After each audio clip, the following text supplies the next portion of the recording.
Fine. So last point of discussion what we made is about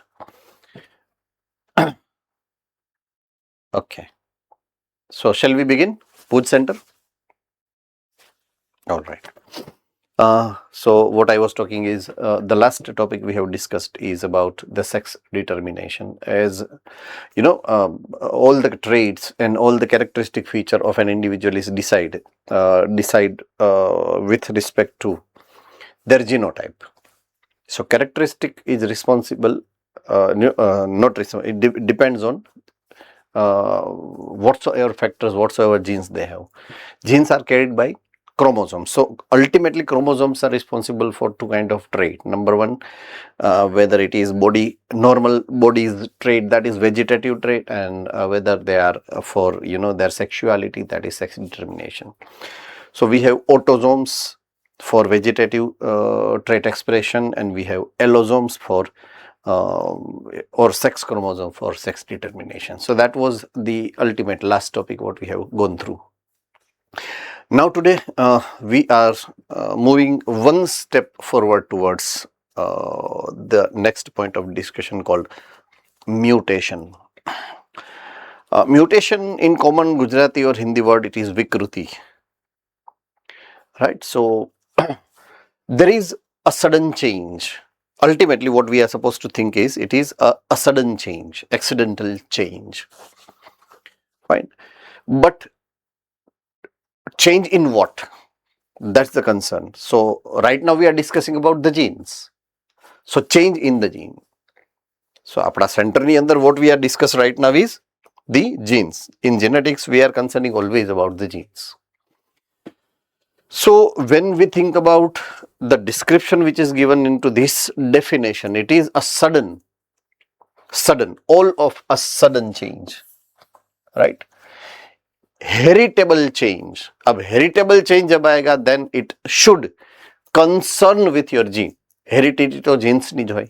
So when you are discussing about heredity, inheritance or heritable change, it straightway stick to your genes, that is DNA sequence.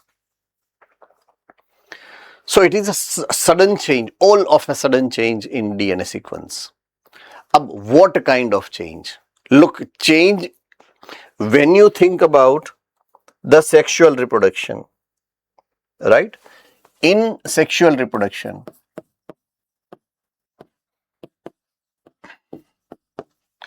change is compulsory.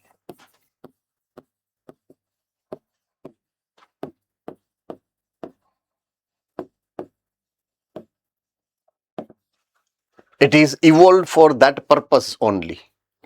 So changes are always there whensoever they are sexually reproducing, right? This change are with two types of possibilities. Concept of dominance by youth. We have studied in concept of dominance. Very minor change.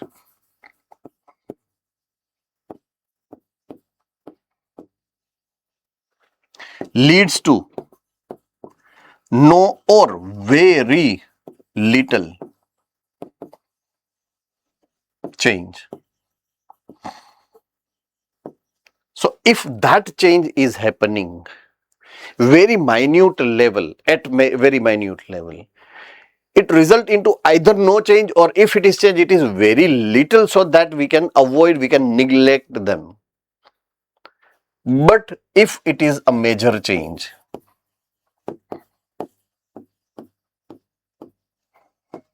right, it is resulting into entire different expression.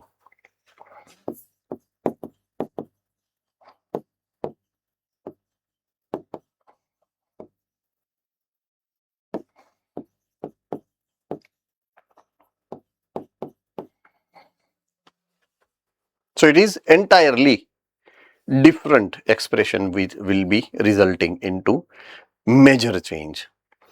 Now, usually why or how it can be possible? Which is the phenomena for this change? When I am writing within sexual reproduction, changes or variations are always there. there is a particular event which is happening during this sexual reproduction, and that's bringing this change. So what's that event which is bringing the change into the traits or genes? Recombination, crossing over. Crossing over, recombination. So this I say it as recombination,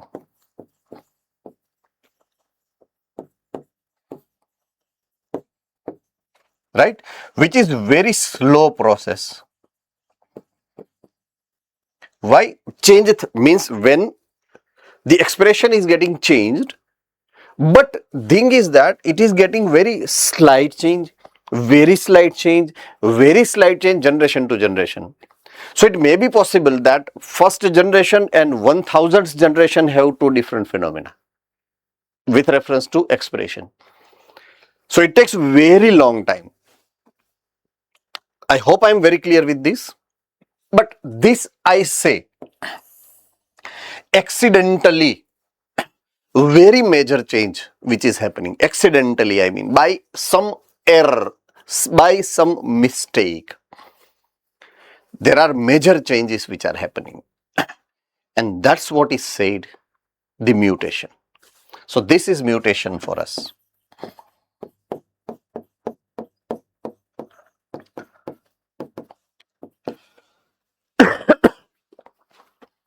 With this respect, I shall also say that all, say for example, genes, when it has been found or originate for the first time, have both the factors dominant. But as the time passes, as they produces their offsprings, they bring about recombination, right? Slow changes are always has to happen. Sometimes when they have found to have more change all of a sudden, they produces the different varieties of characteristic feature, and that's the dominant one is changed into recessive one. So now the population or the individual is having two kind of factor: dominant factors, recessive factors. So with that respect, I must compare these two events and say mutation leads to production of recessiveness, right? Concept of dominance में हमने ये सीखा था कि recessiveness कैसे होती है. अभी हम उसके लास्ट रीजन तक पहुंचे हैं. The region, the phenomena what happens is mutation. So due to the mutation genes इतना चेंज हो जाते हैं that they produces a variable characteristic, that is variable expression, second expression, the other expression, and that's the thing called mutation. I hope I'm very clear with this. It is very rapid,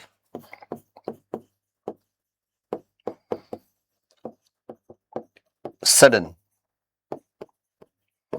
very sudden, means within a next generation, right? It happens and produces the variety of the trait.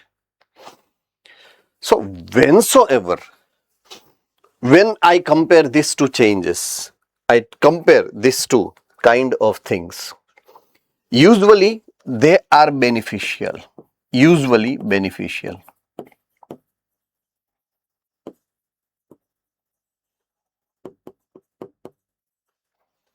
Reason,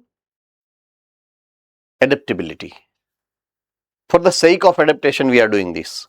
तो adaptation अगर कर रहे हैं तो वो तो positive ही है ना. We are adapting our self to the our surrounding natural environment. तो दैट्स द पॉजिटिविटी. अब mutation is having dual effect. Sometimes it is having positive effect, sometimes they have negative effect, right? So mutation is having either positive effect or negative effect.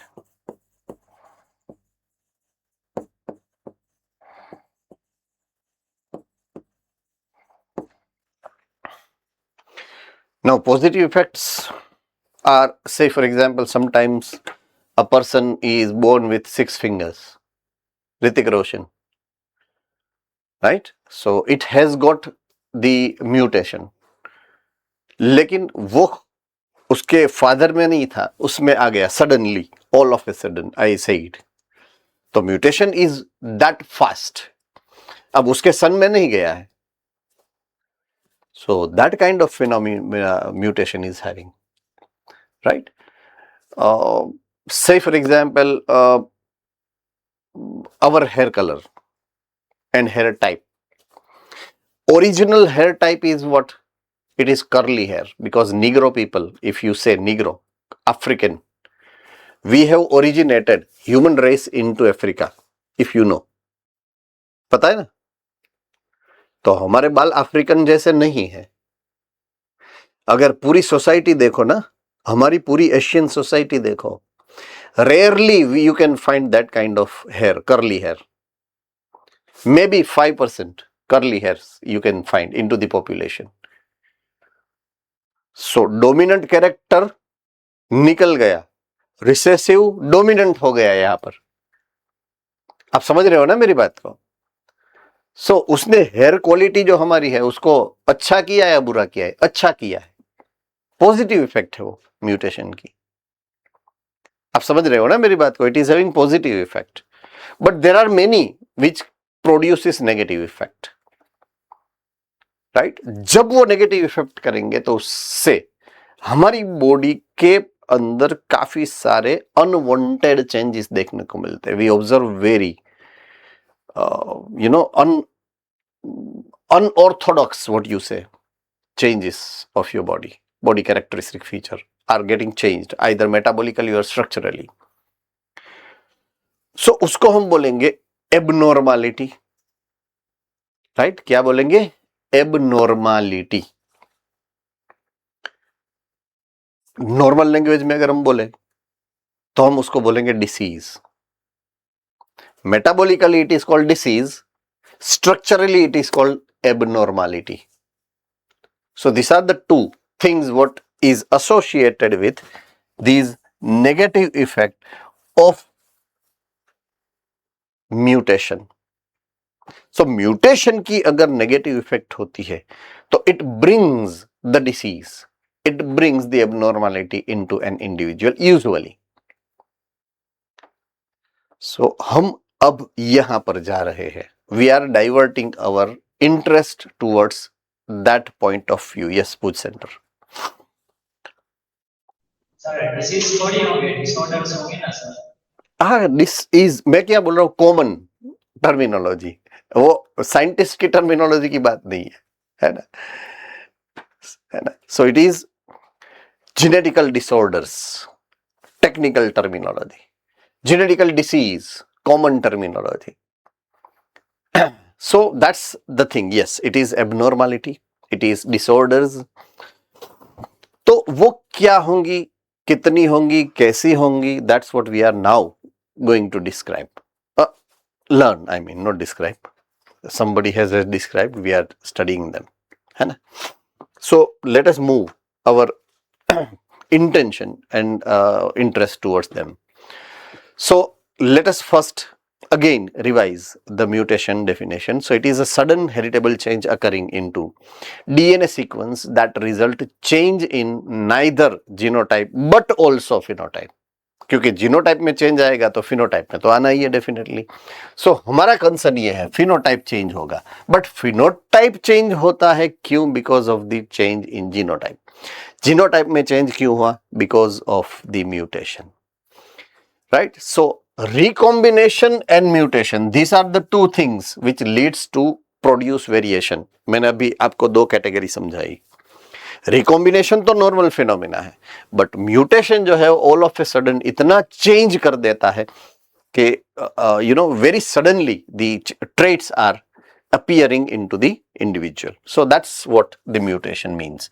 तो दोनों में से थोड़ा सा जो point of difference है वो हमें क्लियरली याद रहना चाहिए. When I say recombination, usually its tendency is to produce variation in harmless conditions, but when it brings large variation, it is brought about by mutation. तो म्यूटेशन लार्ज लेवल पर change करता है trait को, recombination slow level पर, steady level पर positively change करता है DNA की सीक्वेंस को.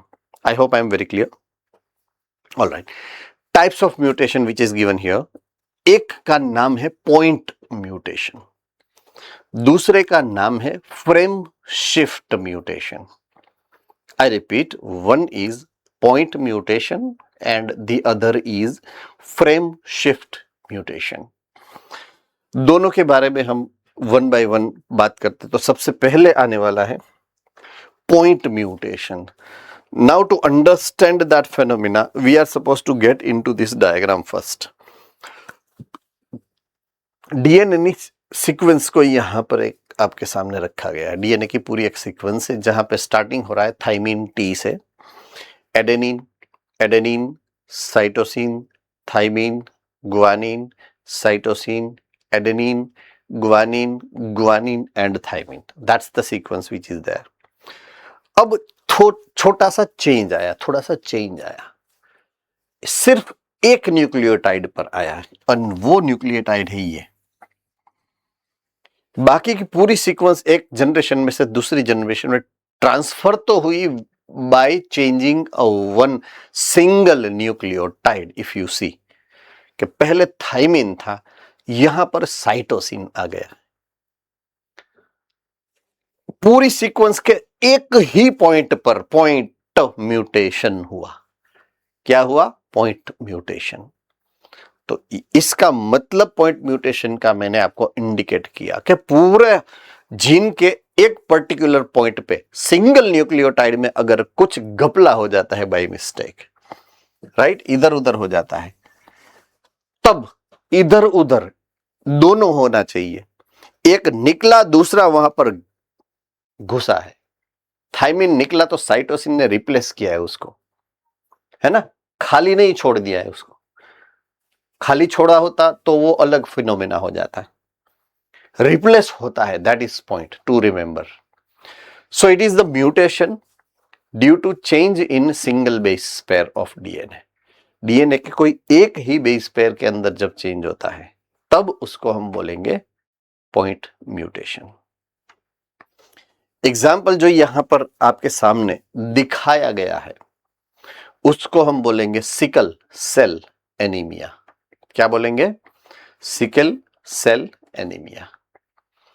अब यहां पे आप देखोगे ये बच्चा रो रहा है, तो उडवर्स दे दे, वही तो मैं तुम्हें देती थी जब तुम छोटे थे.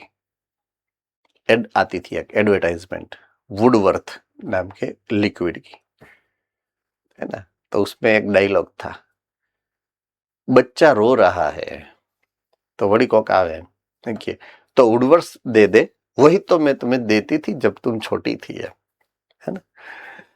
तो ये बच्चा रो रहा है बेचारा because of sickle cell anaemia. अब सिकल सेल एनीमिया में होता क्या है वो पीछे बैकग्राउंड में है. आरबीसी आपने देखा होगा, यहाँ पर आरबीसी देखो, यहाँ पर दातरडा जैसा हो गया, सिकल जैसा हो गया है ना. सो सिकल सेल एनीमिया. अब एनीमिया की बात करें,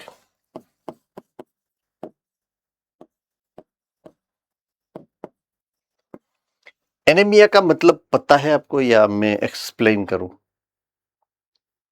नहीं पता है. Okay. Anemia is a situation where the blood. RBC कम हो जाता है ना एनीमिया. ओके, मैं एक्सप्लेन कर रहा हूं आपको. So there are many reasons. what I need to explain right now is there are many reasons. उसमें से एक जो आप कह रहे हो, yes, it is right, fine. So what is the situation जिसको मैं एनीमिया बोलूंगा, right? Blood color changes from red to yellow. So it is yellowing of blood. Blood जो है वो येलो हो जाता है. That is the phenomena called anaemia. हमारे बैकग्राउंड में क्या होता है? डिसीज का नाम, एबनॉर्मालिटी का नाम, डिसऑर्डर का नाम. एनीमिया बॉडी स्टेट है, बॉडी के स्टेट का नाम है. It is a state where your blood becomes yellow, appears yellow in color. So it is yellowing of blood, and this situation is called anemia. There are many reasons for anemia. Okay, one of that is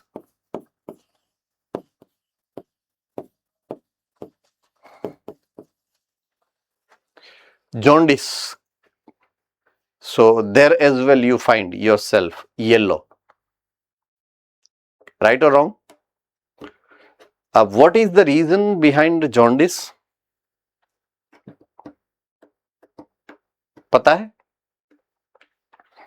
Okay, abnormal and extra hyper secretion of bile juice. और bile juice जो होती है उसका जो colour है originally वो red है, sorry yellow है. फाइन. एंड इसलिए वो येलो दिखता है, ब्लड वो येलो हो जाता है. सो बाइल जूस के एक्सेस से वो yellowing of skin and blood हो जाता है.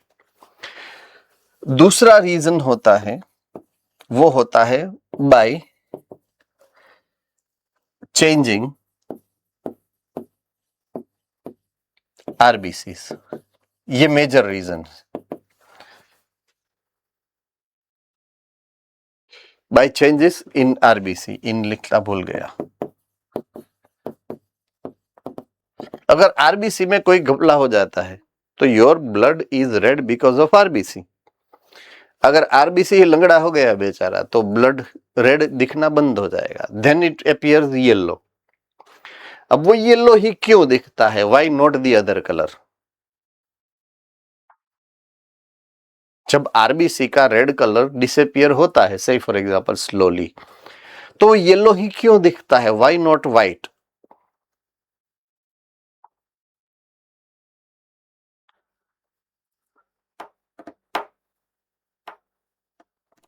सर प्लाज्मा का कंटेंट ज्यादा हो जाता होगा इसीलिए.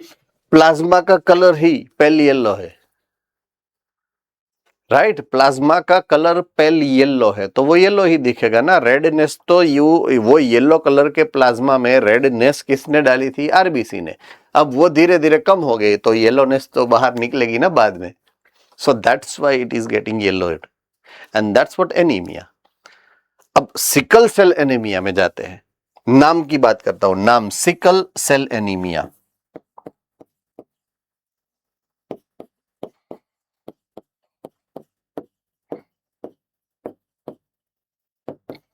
अब एनीमिया के बारे में यू नो इट. अब ये एनीमिया किससे हो रहा है? सेल. वो सेल कौन सा हो सकता है? एक ही हो सकता है, आरबीसी. आरबीसी कैसा हो गया है? सिकल जैसा. तो जब आरबीसी सिकल जैसा होता है एंड जो एनीमिया होता है वो कंडीशन को बोलेंगे हम सिकल सेल एनीमिया. तो एनीमिया के काफी सारे रीजंस हो सकते हैं, बट ये एनीमिया जो है यहां पर जो एग्जाम्पल पर एज एन एग्जाम्पल दिया है वो सिकल सेल एनीमिया का एग्जाम्पल है. राइट. तो ये सिकल सेल एनीमिया की बात यहां पर रखी है, एग्जाम्पल.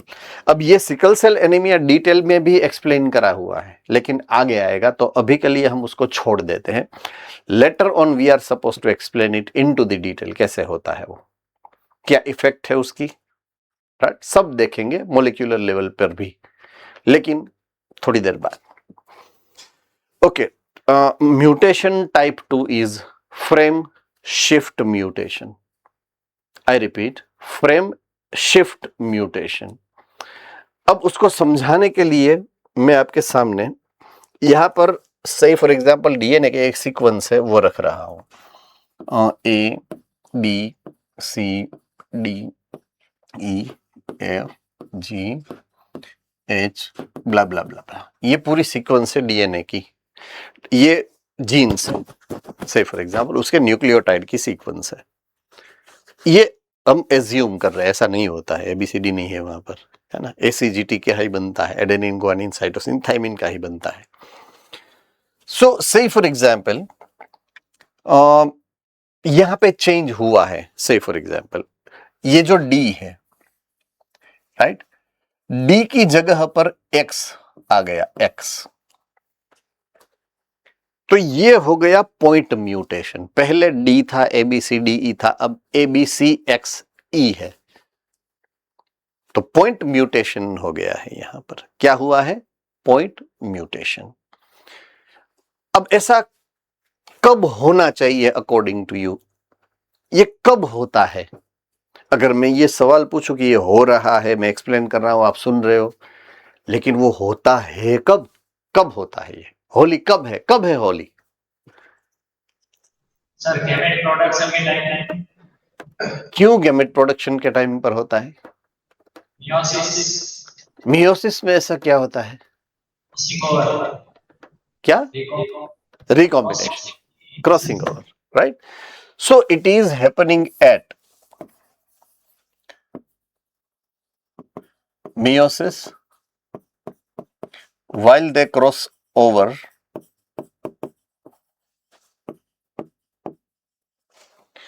जो रिकॉम्बिनेशन वर्ड हमने यूज किया था अभी अर्लियर, तो वो रिकॉम्बिनेशन रिजल्ट किसका है? क्रॉसिंग ओवर का। तो जो फेनोमिना वहां पर आप ऑब्जर्व कर रहे हो, वो फेनोमिना का नाम है क्रॉसिंग ओवर, इफेक्ट है recombination. So it is a result of crossing over and that's called now recombination. Combination क्या था? ABCDE, रिकॉम्बिनेशन क्या हुआ? ABCXE, ये रिकॉम्बिनेशन हुआ। I hope I am very clear with this and you are also very clear with this, fine, alright.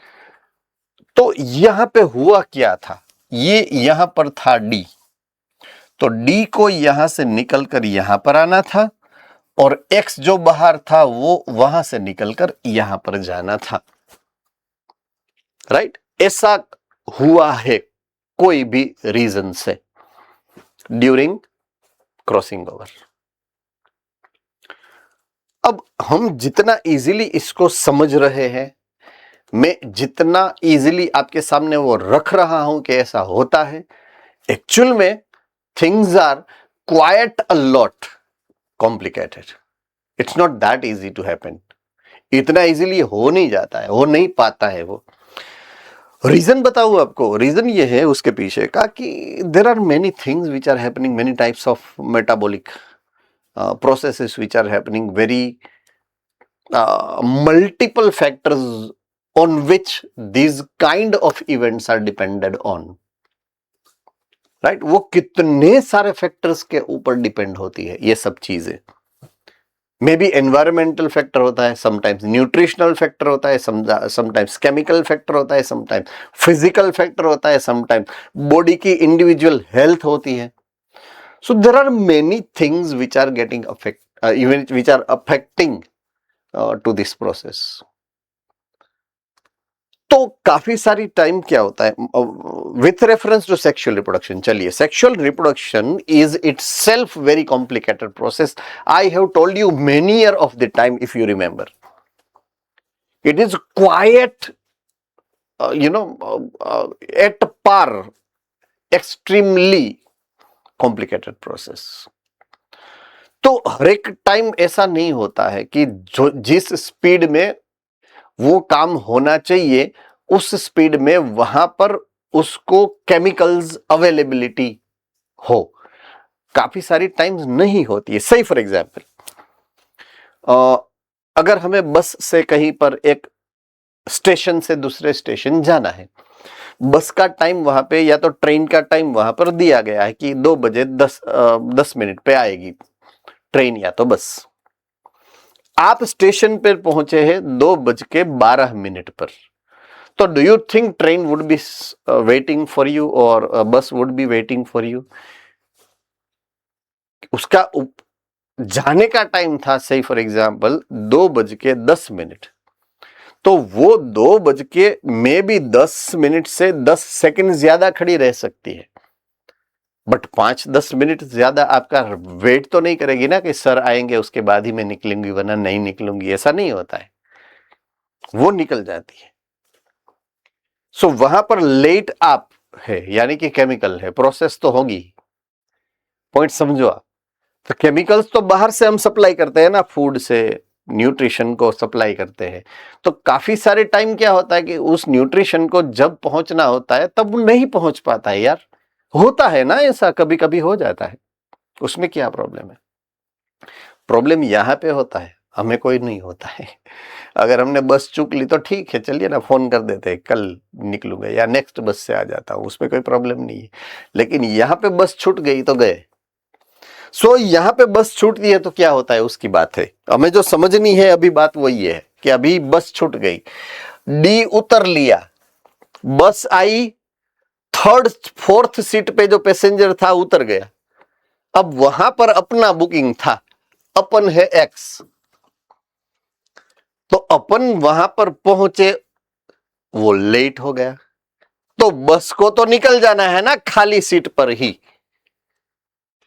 तो पीछे वाले को लगता है कि मैं आगे की विंडो सीट ले लूं, खाली हो गई है, राइट। तो ये आ जाएगा यहां पर, ये आ जाएगा यहां पर, ये आ जाएगा यहां पर, ये आ जाएगा यहां पर, तो पूरे सीक्वेंस में से निकल गया एक झुमका ई डी वाला, तो A B C E F G H I J K हो गया, डिलीट हो गया, डिलीट क्या हो गया, डिलीट हो गया। तो पीछे की फ्रेम आगे खिसक गई, शिफ्ट हो गई frame, that's called frame shift mutation. कैसा लगा? इजी है ना, मतलब से अगर आप समझोगे ना तो कोई भी घोटाला नहीं होता है यहां पर। मैं ये भी बोल सकता हूं ये छोटी सी फ्रेम है वो शिफ्ट हो गई, एबीसी भी शिफ्ट हुई है इस तरफ, या मैं ये भी बोल सकता हूं ये फ्रेम हो गई शिफ्ट। तो जब डिलीशन होता है तो either frame is shifting towards the opposite direction, simple सा लॉजिक है। तो इसको मैं बोलूंगा फ्रेम शिफ्ट म्यूटेशन। अब फ्रेम शिफ्ट म्यूटेशन से कैसे कैरेक्टरिस्टिक फीचर को चेंज करना है या बदलना है वो हम लेटर ऑन पढ़ेंगे केमिकली, बाद में नेक्स्ट चैप्टर में, क्योंकि केमिकल का चैप्टर नेक्स्ट है, ये फिजिकल का चैप्टर है। जैसे फिजिकल केमिस्ट्री होती है, ऑर्गेनिक केमिस्ट्री होती है ना, तो यहां पर ये फिजिकल नॉलेज है आपका जेनेटिक्स का ये चैप्टर। केमिकल नॉलेज जो है वो नेक्स्ट चैप्टर में है, तब हम बात करेंगे उसकी। Fine, okay. अब यहां पर जो मैंने करा है वो था डिलीट वाला ऑप्शन,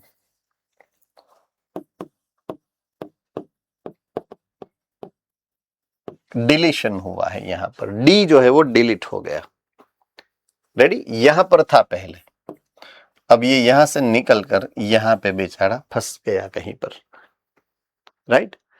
अब काफी सारी टाइम ऐसा होता है कि बाय मिस्टेक हमें ऐसा लगा है कि 2:10 की जगह पर हमने उतावड़ से 1:10 वांच लिया, है ना। तो ट्रेन से पहले हम आ जाते हैं, क्या होता है, ट्रेन से पहले हम आ जाते हैं। तो ऐसा करके देखते हैं, चलिए, A B C D E F G टा टा टा। अब ये हम आ गए हैं, पहले से ही हम खड़े हैं यहां पर, बस में से वो पैसेंजर बेचारा अभी उतर रहा है, खड़ा हुआ है, और हमने अपना रुमाल या बैग बस में वो विंडो में से फेंक दिया,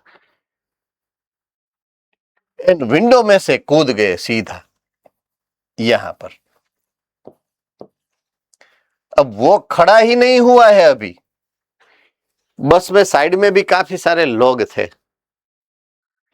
खड़ा हुआ लेकिन बाहर नहीं निकल पाया, हम तो घुस गए, वो बाहर नहीं निकल पाया। ट्रेन में ऐसा यूजुअली होता है, मुंबई की लोकल में जाओ आप, तो अंदर घुस गए तो घुस गए, बाद में खड़ा रहने का, अपने आप ऊपर चढ़ जाओगे, अपने आप उस साइड पीछे, है ना। वो एक जोक है ना कि जब शेर आपके सामने आता है तो आप क्या करोगे। अब शेर आ जाएगा ना हमारे सामने तो हमें कुछ भैया नहीं करना होता है, बाद में तो जो करना होता है शेर को करना होता है। तो मुंबई की लोकल ट्रेन में आपको अगर घुसना है ना अंदर, तो करना कुछ नहीं हो, आप ऐसे खड़े हो जाओ गर्दी में तो ऑटोमेटिक चढ़ जाते हो, लाइक दैट। तो अंदर घुस गया एक्स बारी में से, अब वो डी बाहर नहीं निकल पाया, डी वहीं के वहीं है, एक्स घुस गया बीच में, एड हो गया पैसेंजर। समझ रहे हो, ये हो गया एडिशन। तो वहां पे भी फ्रेम इस तरफ नहीं खिसकी, उस तरफ खिसकी, फ्रेम तो खिसकी है ना एक स्टेप। यहां पर ये फ्रेम इस तरफ खिसी थी, यहां पर ये फ्रेम इस तरफ खिसकी है पूरी, वन स्टेप। तो आइदर डिलीशन होता है या एडिशन होता है, दोनों केसेस में फ्रेम को तो शिफ्ट होना ही है। कोई डाउट? ओके। कभी कभी कैसा होता है, A B C D duplicate हो जाता है, डी डुप्लीकेट हुआ, राइट, ई एफ जी, तो ये एक ज्यादा एडिशन हुआ डुप्लीकेट होकर, तो भी फ्रेम को तो शिफ्ट होना है, तो भी फ्रेम शिफ्ट हुई है, तो ये इसको बोलता है डुप्लीकेशन। सो ये तीन फिनोमिना है जो रिस्पॉन्सिबल है फ्रेम शिफ्टिंग मैकेनिज्म में, डिलीशन है, एडिशन है एंड डुप्लीकेशन है। न्यूक्लियोटाइड का है ये सब, deletion of nucleotide into the sequence of DNA, addition of nucleotide into the sequence of DNA nucleotide, right, and duplication of nucleotide into the sequence of the nucleotide in DNA। तो ये तीन phenomena है जो कि responsible होते हैं frame shifting mutation के लिए।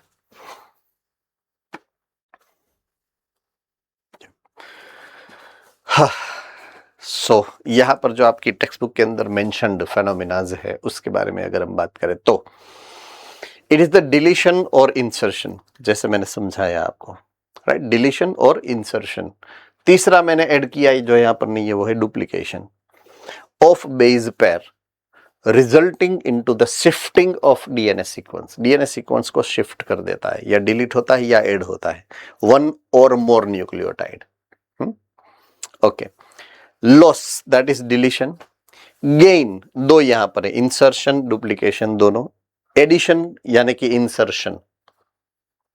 तो गेन दो तरीके से होता है, इंसर्शन यानी कि एक्स को ऐड किया था, डुप्लीकेशन डी को ही मैंने डुप्लीकेट किया था, रेडी है ना। तो आइदर लॉस और गेन दोनों तरीके जो है वो फ्रेम शिफ्ट करवाते हैं। सो लॉस और gain of DNA segment causes chromosomal abnormality यानी कि chromosomal aberration. Chromosomal aberration is the phenomena. देखिए, say for example if I am talking about gene, right, so sequence of gene either loss और gain होता है, तो उसकी length either increase होगी या डिक्रीज होगी। तो जब वो जीन्स के बारे में मैं बात कर रहा हूं, सीक्वेंस ऑफ जीन के बारे में बात कर रहा हूं, then it is called frame shift mutation. तो वो म्यूटेशन है, क्या है वो? म्यूटेशन है। When I am into the chromosome,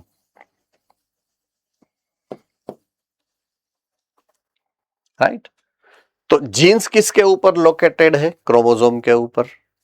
gene कहां पर है? क्रोमोसोम पर है। तो अगर जीन छोटा हुआ तो क्रोमोसोम छोटा होगा ही, जीन अगर इलोंगेट होता है तो क्रोमोसोम की लेंथ बढ़नी ही है डेफिनेटली।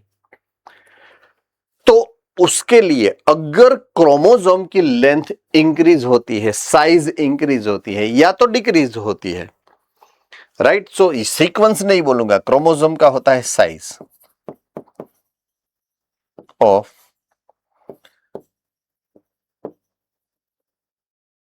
क्रोमोसोम, उसमें अगर इंक्रीज या डिक्रीज होती है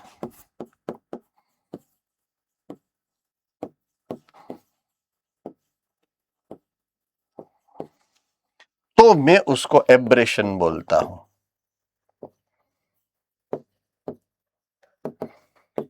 इसको म्यूटेशन बोलेंगे, इसको एब्रेशन बोलेंगे। In the other local terminology में बात करें तो mutation of chromosome is aberration, simple, right. Mutation of chromosome is aberration. तो जब साइज जीन का चेंज होता म्यूटेशन बोलेंगे, जब साइज क्रोमोसोम का चेंज होता इट इज एब्रेशन। अभी हमने शायद इसके आगे के लेक्चर के अंदर एक कैरियोटाइपिंग के बारे में बात करी थी। ये इसकी डेफिनेशन याद है? कैरियोटाइपिंग किसको बोलेंगे? किसी को अगर याद है आप में से?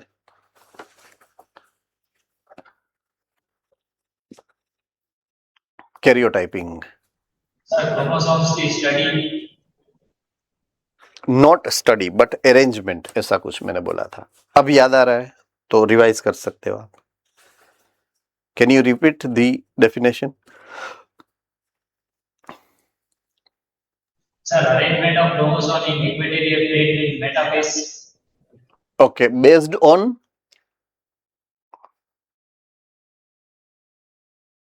Their size sir.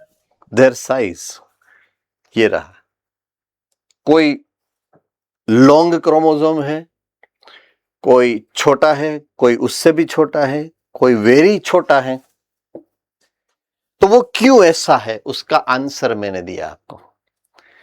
आपने कैरियोटाइपिंग में जो अलग अलग साइज के क्रोमोसोम्स को स्टडी किया है या कर सकते हो, तो वैसा क्यों है?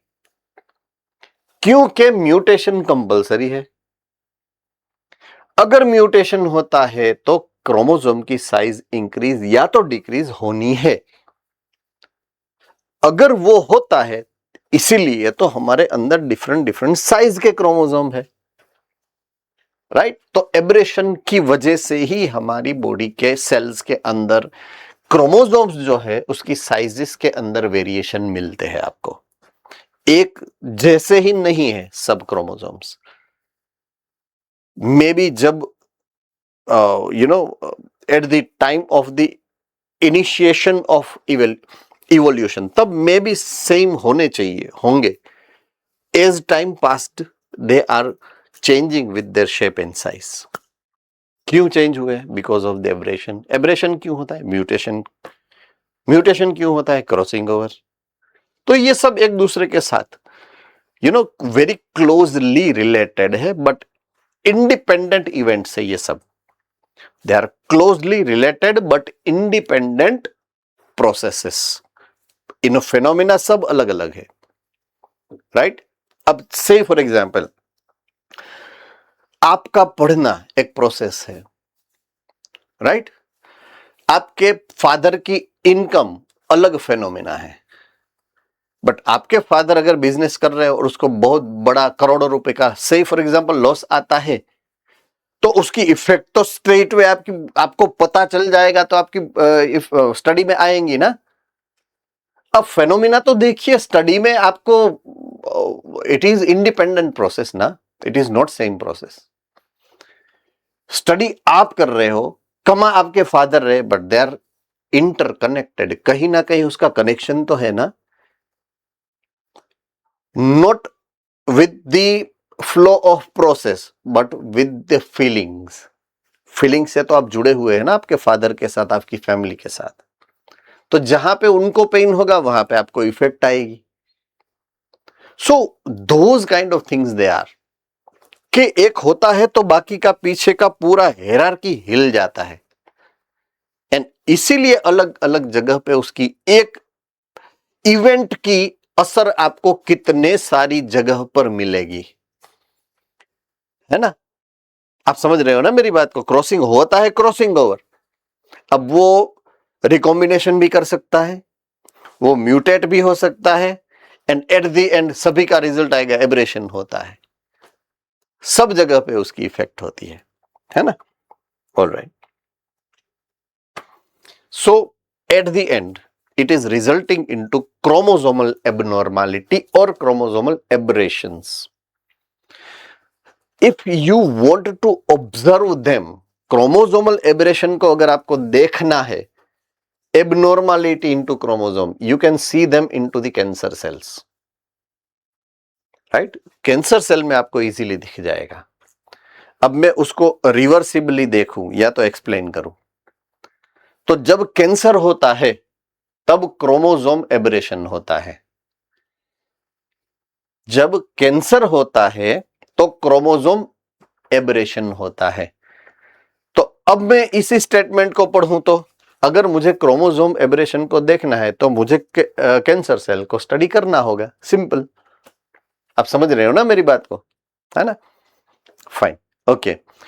जब मुझे कोरोना का इंफेक्शन होता है, पॉइंट टू बी नोटेड, जब मुझे कोरोना का इंफेक्शन होता है तो मेरे ब्लड के अंदर आरएनए का कंटेंट बढ़ जाता है। आप समझ रहे हो, वायरस है वो, है ना। तो वो बढ़ जाएगा मेरे ब्लड के अंदर। तो मुझे कोरोना है या नहीं, वो अगर मुझे जानना है तो मुझे क्या करना पड़ेगा। मुझे मेरे ब्लड को लेना है और उसमें से आरएनए को फाइंड करना है। अगर आरएनए ज्यादा मिलता है तो मुझे इंफेक्शन है। सिंपल सा लॉजिक है। आरटीपीसीआर का नाम सुना होगा। कोरोना हुआ था, टेस्ट नहीं करा है कभी, घर में किसी को नहीं हुआ। अच्छी बात है, लकी हो। मुझे 2 बार हुआ था है ना। एक टेस्ट आती थी, अगर आपको पता हो तो, आरटीपीसीआर करके, पीसीआर करके, आरटीपीसीआर बोलते हैं आपको उसको, टेस्ट को।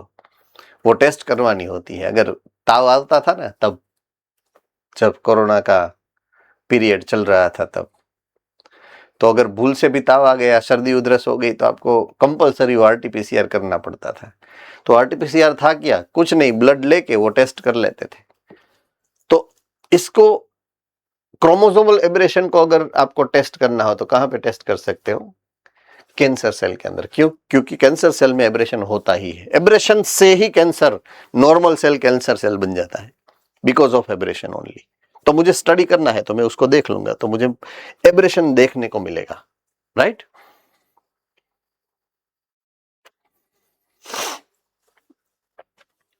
Our next point of discussion is mutagens, agents which are causing the mutation, right? So mutagens are the agent that induces the mutation.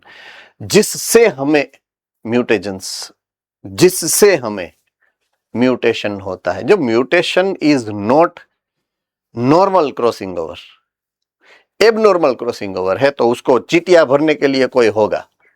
तो चीटियां भरने वाला कौन है? नॉर्मली प्रोसेस तो होगी ही रिकॉम्बिनेशन की, बट एबनॉर्मल करने वाला कौन है उसको नॉर्मल से? तो ऐसे फैक्टर्स जो इंड्यूस करते हैं म्यूटेशन की प्रोसेस को, that's called mutagens. There are 2 categories of those. एक फिजिक्स को कवर करती है, एक केमिस्ट्री को कवर करती है। ऑप्शन देखिए, UV radiation, alpha, beta, gamma rays, X rays. Physics पढ़ते ऐसी फीलिंग आएगी। फिजिकल एजेंट्स बोलते हैं उसको। केमिकल एजेंट्स, सभी केमिकल्स के नाम, mustard gas, phenol, formalin, acetic acid, fumaric acid, formic acid, ammonia, these that like that. So ऐसे केमिकल्स जो प्रोड्यूस करेंगे म्यूटेशन, ऐसे फिजिकल रेडिएशन जो प्रोड्यूस करेंगे म्यूटेशन को। तो 2 कैटेगरीज है म्यूटेजेंस की। डाउट है किसी को कोई, है ना। अगर आप केमिकल्स की बोतल को आप केयरफुली देखेंगे, काफी सारी केमिकल्स की बोतल ऐसी होती है जिसमें वो ट्रायंगुलर मार्क होता है, बीच में वो खोपड़ी होती है ऐसी, याद है ना? तो उसमें लिखा होता है नीचे कार्सिनोजेन, बस वो यही है, ये उसमें एक आध ऐसा एजेंट होता है, तो आप उसको केयरफुली हैंडल करो, इसीलिए वहां पे क्वेश्चन मार्क होता है। और शायद अगर आप हॉस्पिटल में विजिट करने गए हो तो जो स्कैनिंग डिवाइस या स्कैनिंग रूम होते हैं, सीटी स्कैन वाला होता है या ऐसे कोई भी 2D 3D 4D scanning machines होते हैं, वहां पे या तो मशीन के ऊपर या गेट के ऊपर ऐसे क्वेश्चन मार्क होते हैं, ये वहां पे ये होते हैं फिजिकल म्यूटेशंस होते हैं। जो ज्यादा एक्सपोज अगर आप होते हो ऐसे रेडिएशन में, तो there is a possibility that it can cause harmful effect on the genes what you have in your body. So that's called mutagens. So अब तक हमने जितना पढ़ा आज के लेक्चर में, उसमें किसी को कोई डाउट हो तो पूछ सकते हो, और भी कोई है तो पूछ सकते हो, है ना? Any doubt? Sure? Alright, fine. हम कहां पर है? Where are we right now reached at? So हमने ये बात यहां से लेके यहां तक खत्म की है, जो है आपके पेज नंबर 72 के ऊपर। राइट, म्यूटेशन के बारे में थोड़ी सी इंफॉर्मेशन मैंने आपको दी है। अब हम जहां पर जा रहे हैं वो है यहां पर। अब हम डिसऑर्डर के ऊपर जाएंगे। मैंने आपको बोला था ना कि हम क्यों म्यूटेशन को इतना तवज्जो दे रहे हैं, मींस इंपॉर्टेंस दे रहे हैं, क्योंकि हमें उसकी गुड इफेक्ट के बारे में तो हमें पता ही है, शायद हमें उसकी बैड इफेक्ट को स्टडी करना है, कंपेयर करना है, कंसीडर करना है, दैट्स द राइट पॉइंट। तो by considering those harmful effect, let us divert ourselves towards the study of mutation, observation of mutation. तो उसको ऑब्जर्व करने के लिए हम यहां पर पेज नंबर 72 से लेकर 73 तक अभी आगे धीरे धीरे जाएंगे। Now the tool what we are using to study different types of effect of mutation disorders, we have a specialized mechanism called pedigree analysis. क्या बोलेंगे हम उसको? Pedigree analysis. If you see here, this is say for example you. तो ये आपके father है, ये आपके मदर है, ये मदर के ग्रैंडफादर ग्रैंडमदर आपके हैं, ये मम्मी के ग्रैंडमदर ग्रैंडफादर है, यार ये दोनों के, ये 4 ग्रैंडमदर एंड ग्रैंडफादर आपके मम्मी के हैं। सेम वे ये 4 ग्रैंडमदर आपके पापा के हैं। सो योर फादर, उसके फादर, उसके फादर, उसके फादर इन लॉ, ये एक फैमिली ट्री है। अगर वहां पर फैमिली के फोटो की जगह पर sign and code language genetics disorder के लिए स्पेसिफाई किए हुए ऐसे में साइन लैंग्वेज रख दूं, तो family tree is converted into pedigree, nothing else. ऐसे ही सिमिलर थिंग्स मुझे रिप्लेस करना है सिर्फ, तो ये फैमिली की फोटोज को मैं रिप्लेस कर दूंगा साइन लैंग्वेज में एंड रिप्रेजेंट करूंगा आइदर एनालिसिस के लिए या मैं रिप्रेजेंट करूंगा उसको दूसरों की स्टडी के लिए, तो उसको बोलते हैं pedigree analysis. Right, so let us see what they are saying us. So ये मैंने जो रखा है इसको मैंने कंपेयर किया है यहां पर पेडिग्री के साथ। ये हमारा फैमिली ट्री है, ये हमारा पेडिग्री है। तो से फॉर एग्जांपल ये आप, राइट, तो ये आपके मम्मी एंड पापा है, राइट, ये पापा है, ये मम्मी है, ये आपके ग्रैंड पेरेंट है, तो grand parent, parent and you. So same kind of thing is that but different way. यहां पर एक स्पेसिफिक टाइप के साइन लैंग्वेज को यूज करा गया है, that's the only difference between this two types of representation. ये भी रिप्रेजेंटेशन जिसको फैमिली ट्री बोलते हैं, ये भी रिप्रेजेंटेशन जिसको हम पेडिग्री बोलते हैं। तो पेडिग्री में ऐसा क्या है वो यहां पर नीचे दिया गया है कि in humans control crosses are not possible. Mind it. Mind the word. Control crosses are not possible. So, study of family history about inheritance is used. अब कंट्रोल क्रॉस का मतलब क्या होता है कि कोई एक पर्टिकुलर ट्रेट, कोई एक पर्टिकुलर कैरेक्टर, कोई एक पर्टिकुलर टाइप की एबनॉर्मालिटी एक ही अगर जीन्स के ऊपर डिपेंडेंट है, एक ही जीन के ऊपर, उसी को सेंटर में रख कर हम उसको क्रॉस नहीं करवा सकते हैं। क्यों? Number one, number of genes we have 30,000। तो कैसे 30,000 में से निकालोगे कौन सा डिफेक्टिव है? नंबर टू, अपनी लाइफ साइकिल यार देखो 100 साल की है, तो उसको स्टडी करने के usually not possible. So this are the two, एक नंबर ऑफ जीन्स, दूसरा the life cycle very long. तो हम क्या करेंगे, हम फैमिली की हिस्ट्री को कंपाइल करते हैं कोड में। यहां पर फोटोग्राफ में किया है, यहां पे क्या किया हमने, फोटोग्राफ में किया, यहां पे क्या किया, कोड लैंग्वेज में कर दिया है। तो इनहेरिटेंस यहां पर भी है, इनहेरिटेंस यहां पर भी है। तो हमने इनहेरिटेबल जो ट्रेट है उसको कंपाइल करके एक चार्ट जैसा बना लिया है, right. So such analysis of genetic traits in several generation of a family is called now pedigree analysis. उसी को हम बोलेंगे पेडिग्री एनालिसिस। अब से फॉर एग्जांपल आप हो, ये आप हो, दिस इज यू, तो आपके पास ये दोनों तो हाजिर है ना। आप उसको पूछ सकते हो ना कि भाई मेरे अंदर ये एक ट्रेट है कि भाई मेरी मेमोरी बहुत शार्प है, और मम्मी पापा हर रोज बांटते हैं। मम्मी बोलती है कि आप सब कुछ भूल जाते हो पप्पा को, मैंने कल ही बोला था आपको कि ये ले आने हैं, आप आज तक नहीं लेके आए हो। तो हम सुनते हैं तो हमें पता चल जाता है हमारी मेमोरी तो स्ट्रांग है भैया, मीन्स ये मम्मी का है, पप्पा का नहीं है भाई। पप्पा तो भूल जाते हैं, है ना। ये कैरेक्टर किसका है, मम्मी का है। तो चलिए कंपेयर हो गया ना सीधा। अब आपको ये नहीं पता है कि मम्मी के पास वो मेमोरी कहां से आई, पॉइंट टू बी नोटेड। तो आप मम्मी को पूछ सकते हो ना कि मम्मी आपके फैमिली में कौन था ऐसा जिसकी मेमोरी बहुत मस्त थी। तो उसको तो पता होगा ना, उसने उसकी पहले की जनरेशन को तो देखा होगा ना कि बेटा मामा की मेमोरी भी स्ट्रांग है मस्त, एंड नाना थे वो बहुत पावरफुल थे मेमोरी में।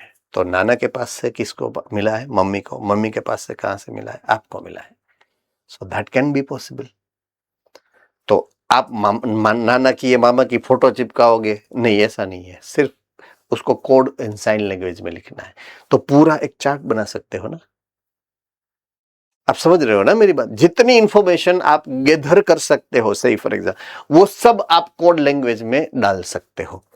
तो ये अगर मैं रिप्रेजेंट करता हूं ऐसे, तो मैं उसको बोलूंगा पेडिग्री एनालिसिस। क्या बोलूंगा, pedigree analysis. I hope I am very clear with this example, fair example जो हम कर सकते हैं। All right. So pedigree analysis में मैंने बोला ऐसे हम चार्ट बनाएंगे। द रिप्रेजेंटेशन और the chart which is showing family history, right. तो उसको हम फैमिली ट्री भी बोल सकते हैं। अगर फोटो या नाम के बारे में है तो फैमिली ट्री है, अगर जेनेटिकल इंफॉर्मेशन है तो ये पेडिग्री है। फाइन। ह्यूमन जेनेटिक्स, उसकी स्टडी में ये इंपॉर्टेंट है, राइट। अपनी जो ह्यूमन जेनेटिक्स है उसमें ये इंपॉर्टेंट है, उसकी स्टडी के लिए इंपॉर्टेंट है। तो पेडिग्री इज यूटिलाइज्ड कहां पर, राइट, कहां पर, utilise to trace the inheritance of specific trait. मैंने जैसे मेमोरी का एग्जांपल दिया आपको। तो मेमोरी तो एक कैरेक्टरिस्टिक फीचर है ना आपकी। कि आपकी मेमोरी शार्प है, तो आपका ट्रेट हो गया। आपको कहां से मिला है? सही फॉर एग्जाम्पल आपके मदर से मिला है। उसको कहां से मिला है? सही फॉर एग्जाम्पल उसके फादर से मिला है। तो ये क्या हुआ? इनहेरिटेंस ऑफ स्पेसिफिक ट्रेट, कि आपके ग्रैंडफादर मींस नाना, उसमें से आपके मदर, उसमें से आप। दूसरा आप ट्रेस कर सकते हो एबनॉर्मालिटी या डिसीज को। देखिए एबनॉर्मालिटी या डिसीज को, मैंने बोला था ना कॉमन लैंग्वेज में हम उसको क्या बोलेंगे? Disease, right? बट एक्चुअल में ये डिसऑर्डर होता है। You are right, it is disorder not disease. Disease किसको बोलेंगे? अगर मच्छर ने काटा और मलेरिया हो गया, डिसीज हो गई। डिसीज इसको बोलते नहीं है एक्चुअली, बट कॉमन लैंग्वेज में हम डिसीज बोलते हैं इसको। We frequently use the word disease. So either abnormality और डिसऑर्डर या डिसीज। हम उसको भी स्टडी करने के लिए ये पेडिग्री को यूज कर सकते हैं। तो हमें करना तो वही है actually, we are suppose to do that only. हम वही करने वाले हैं लेटर ऑन। अगर हमें ये करना है तो हमें वो साइन लैंग्वेजेस आनी चाहिए। तो let us work on it. तो ये सभी साइन लैंग्वेजेस है जो आपके सामने मैंने रखी है, बुक में भी आपको मिल जाएगी, same to same cut copy paste करके रखी है मैंने। मेल, उसको रिप्रेजेंट करने के लिए एक स्क्वायर बॉक्स है आपके पास। फीमेल को रिप्रेजेंट करता है एक राउंड, राइट? और अगर आपको पता नहीं है कि आपके पूर्वज की नंबर से, फॉर एग्जाम्पल 5 बच्चे थे, वो डोहिमा बोलेंगे कि यार आपके फादर के फादर शायद 3 बच्चे थे। अब 2 बच्चे मेल थे, 1 बच्चा फीमेल था, या 2 बच्चे फीमेल थे, 1 मेल था, वो पता नहीं है। तो आपको लिखना नहीं है कि मेल फीमेल को कितने हैं, आपको लिखना है 3 बच्चे हैं। उसका सेक्स आपको कन्फाइंड करके नहीं रखना है। तो आप क्या करोगे? When sex is unspecified and you are indicating somebody was there in past, तो ये है ओके। दूसरा, अभी आपकी एज है से फॉर एग्जांपल 16 इयर्स, अभी नहीं है, आज के 10 साल 12 साल 20 साल के बाद तो बच्चा होगा ना आपका, आपको नहीं पता है वो गर्ल होगी या बॉय होगा। But when you are predicting them, तब आप ये साइन यूज कर सकते हो, मेल या फीमेल आपको पता नहीं है, आप you want to write it, तो आपको क्या लिखना है? अनस्पेसिफाइड सेक्स है तो इस टाइप की साइन यूज करनी है। ये नॉर्मल है जिसको रोग डिसऑर्डर नहीं है। अगर डिसऑर्डर है और आपको उसको इंडिकेट करना है तो ये फील्ड बॉक्सेस है, सभी फील्ड। से फॉर एग्जांपल ये स्क्वायर फील्ड है, राउंड फील्ड है, ये सभी फील्ड कर दिया विद द कलर। अगर अनफील्ड है तो वो नॉर्मल इंडिविजुअल है, एंड अगर फील्ड है तो वो affected individual, means they have the disorder. Ready? ये सेक्सुअल इंटरकोर्स दिखाता है, मींस से for example married, if this is a male parent, this is female parent, ये फादर है ये मदर है, ये दोनों का मैरिज की साइन है। से for example they have lived together, they have produced baby, तो दोनों का जो इंटर रिलेशन है उसको दिखाता है ये क्रॉस साइन, राइट? अगर दोनों क्लोज फैमिली में से है, से फॉर एग्जांपल काफी सारी ज्ञाति ऐसी होती है जिसमें मामा और फई, उनके लड़के लड़की जो है वो उसके बीच में मैरिज हो सकते हैं। राजपूत है, मुस्लिम है, आहिर में होते हैं। सो कुछ कास्ट्स ऐसी होती है जिसमें यह होता है, तो वो फैमिली तो क्लोज फैमिली हुए ना। अगर उसके 2 इंडिविजुअल एक दूसरे के साथ शादी करते हैं तो वहां पे ऐसी साइन हम यूज करते हैं, double line, means they are closely related with each other, right? अब ये से फॉर एग्जांपल फादर है, ये मदर है, ये दोनों की शादी है, ये उसके 2 बच्चे हैं, पहला बच्चा है वो है फीमेल, दूसरा बच्चा है वो है मेल। ऐसे रिप्रेजेंट किया है, किसी को कोई रोग नहीं है, डिसऑर्डर नहीं है, सब हेल्दी है, मस्त। अब ये फादर, ये मदर और उसका जो बेटा है ना, वो कोई जेनेटिकल डिसऑर्डर से पीड़ित है, ऐसा दिखाना है, तो हम ऐसे यहां पर लिखा है ना। So a parent above and children below, ऐसे को प्रेजेंट करना है। Now parent with affected male child, 5 unaffected offsprings, 5 offsprings है, लिखा नहीं है मेल है या फीमेल, तो बॉक्स को क्रॉस कर दिया। अब नंबर क्या है 5, तो 5 कर दिया अंदर। Fine, so that is how we are using a sign languages to present the pedigree, right. Pedigree को हम ऐसे यूज करेंगे, ऐसे हम उसको स्टडी में, ये टेक्निक को स्टडी करने के लिए उसका यूज करेंगे। Fine, so that's it for today. आज का हम डिस्कशन जो है यहीं पर खत्म करते हैं। By using this sign language how to study और राइट पेडिग्री, उसके बारे में हम कल से आगे बात करेंगे। फाइन, आपके ब्रेन में कोई क्वेश्चन है, क्वेरी है, you can discuss it. Alright, then take care, I will see you tomorrow.